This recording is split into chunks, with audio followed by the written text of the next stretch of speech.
අද මාර්තු 3 දැන් ගොඩක් දුරට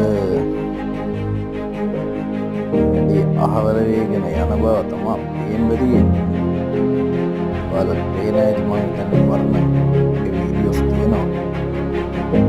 ඔතම නරක් වීම ඉඳන් දැන්